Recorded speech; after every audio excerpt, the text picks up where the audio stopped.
My story all began with my grandparents. My dad's parents came over from Ireland and settled in Mitchell, South Dakota. And my mom's parents came from Croatia and they settled in Omaha, Nebraska. My dad was Kenneth William Navin and mom is Hermina Marie Lorkovich. Michelle and Debbie and my son Richard and I went to Croatia.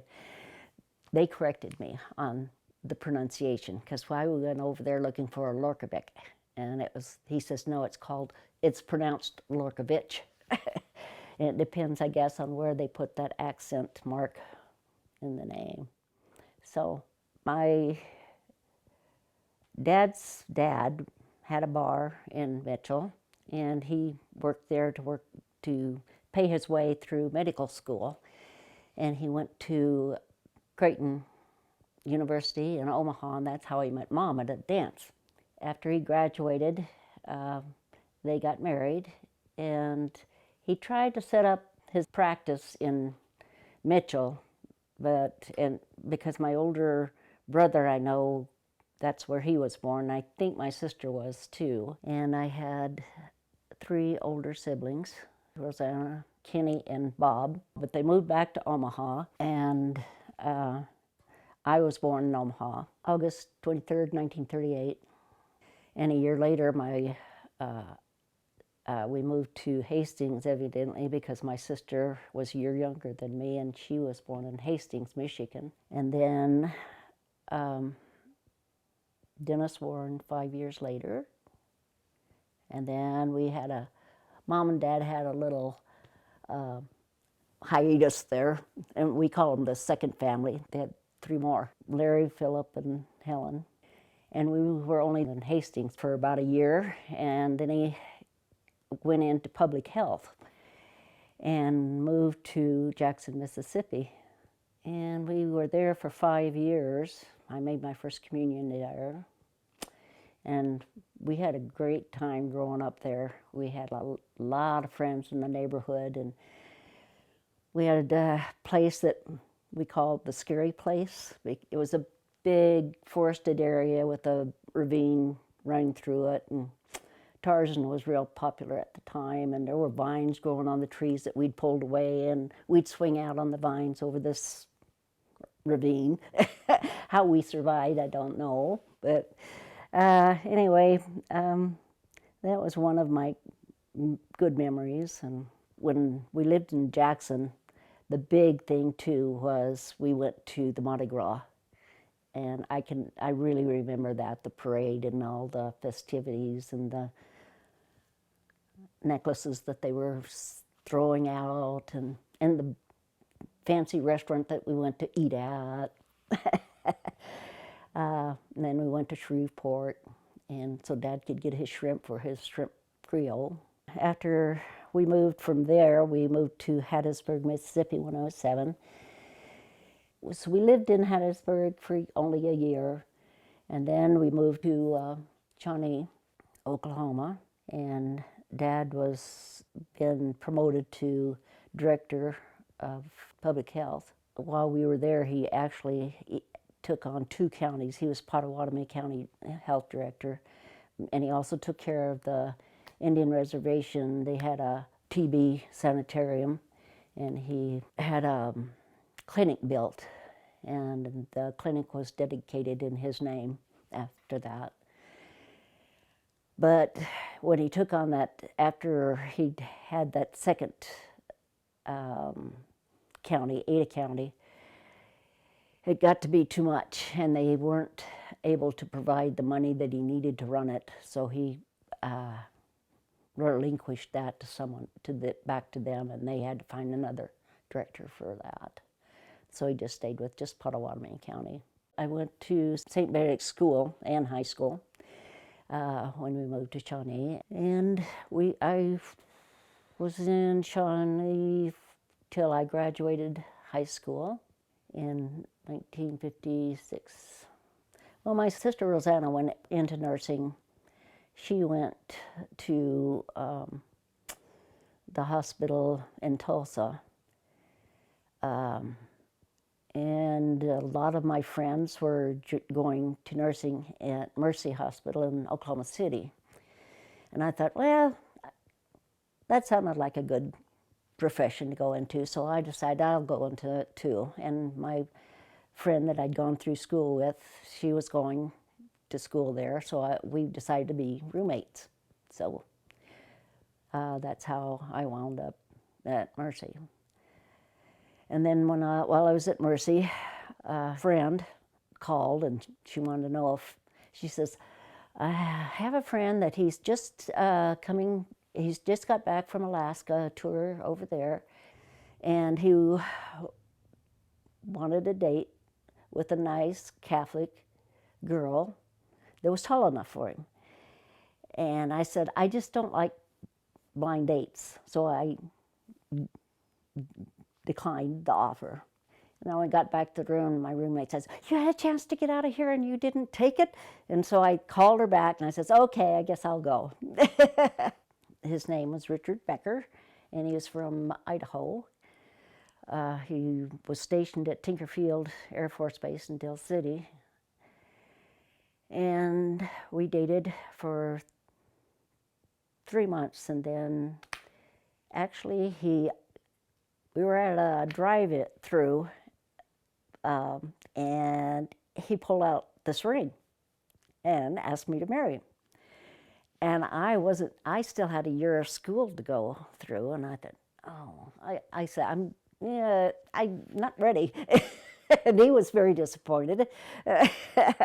Anyway, I got back to the dorm and talked to my friend again, and she says,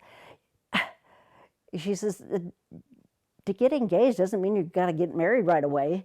And so I called him up, and I says, okay, I'll accept the ring. So anyway, we got engaged, and it was a year later before we got married. Rich and I got married in 1959 in Shawnee at St. Benedict's Church, which is the church that I had gone all through high school or school with, yeah. And it was in November 8th, and the weather was cool, but it was nice. It wasn't a big wedding, but it was a lot of his friends from the Air Force and my friends and my parents' friends. And Rich's family came from Idaho. His brother-in-law, Tom Armstrong, was his best man. And my sister Rosanna was my maid of honor. And he was still in service, so we couldn't have a honeymoon. But we got an apartment there in Oklahoma City, and 3 days after we got married, he got out of the service. So he found a job at a filling station, and he worked there a couple of weeks, and then he got a job working for a plumber, and he worked with him for 6 months, and then he got an opportunity to move back to Idaho and get a job at Bennett Seed in Rubens, Idaho. So by then, though, I was pregnant with my oldest, Debbie. At first, I was a little apprehensive because I wasn't really wanting to get pregnant right away because I still had a year or almost a year of schooling yet to do, and plus taking state boards. So, but After I found out that I was, then I was excited, and it all went well. We decided that yes, he should go and he should take that job because he wanted to move back to Idaho anyway, and we knew we were going to eventually do that. So after I graduated from school, I had to stay and take my boards, and then he came and flew us back to Idaho. Then we went up the old Winchester grade up here, and I could just remember what a beautiful drive that was. And I kept commenting on, oh, it's so beautiful here. Because Oklahoma's, where around where we lived, was flat. Wasn't a lot to speak of. It was pretty in its own way, but it didn't compare to Idaho. So we went to Idaho because that's where to Reuben's, because that's where his family, his mom and dad farmed, and he wanted to be into the farming business too. And we lived in Reuben's for 4 years. Had Dick and David at that time, and I was expecting Vicki, and I wanted to get back to work, and they had an opening here at St. Mary's, so we decided to move to Cottonwood, and he got a job working for Lewiston Grain Growers over here, and I had Vicki when we moved over here, and this is the house we bought, and it's gone through a few renovations, but after she was born, I wanted to wait until she was a little older before I went to work. And so when she was almost a year old, then I went to work at the hospital part-time. I was just a floor nurse. I worked days. I was lucky enough to get on days. And I worked days for a few years, and then they needed another nurse, and one applied, but she wouldn't come to work unless she could work days. So I says, well, okay, I'll work evenings until my kids all get in school, and then I want to be, back on days. Well, that didn't happen. 13 years later, before I got back on days. But then I was floor supervisor and started working in OB. I really didn't like OB because I had a bad experience when I was in training. The first delivery was not a good one that we'd observed, and I remember my roommate and I just going and crying and crying and crying because the baby died. And so I really did not like OB, and I didn't, but Sister said, if I'm going to be gone, she says, you're going to have to be able to take over while I'm gone. So, okay. So that's how I got into OB. And then Keith was born. And then 7 years later, we had Michelle. Well, when I found out I was pregnant with number 6, after 7 years hiatus there, needless to say, I wasn't too excited about that because I thought I was all done. But when she was born, I couldn't have been happier. And the life is unexpected, and you just deal with it. Oh gosh, how many years did I do OB? 13 years. She finally said, "You don't have to work in OB anymore." And oh, thank you. I mean, there were parts of it I like and parts of it I didn't, but it was not my thing. OR was my true passion. I worked until I was 74, and I worked in surgery up until then. And then I decided it was time to quit. Computers just got me. It was just, my blood pressure was just going sky high all the time. And I could tell that I wasn't thinking as clearly as I should, so I thought it was time for me to retire. I can remember one time there was a lady she was dying, but she didn't have any family who was coming to visit her. And I was working 3 to 11 at the time, and I can remember going in and she was just, I could tell she was just really feeling down. And so I said, would you like me just to sit here until you go to sleep? And she said, oh, would you? And so I sat there until she went to sleep. And it just, those are the kind of things that I enjoyed doing. That was what I felt nursing was all about, was being there for the patient. And Sister Agnes was a big help there, and Sister Chanel. They were both great nurses, and they inspired me a lot. I worked with Dr. W.F., Dr. Richard Orr, and Dr. Collins was the one that delivered my babies here. And except for Michelle, Dr. Imhoff did. Dr. Mazar was great in working with him in surgery. I loved working with Dr. Jones and Dr. Sigler. They were all just great. Well, in 1995, we bought some property up on the Butte.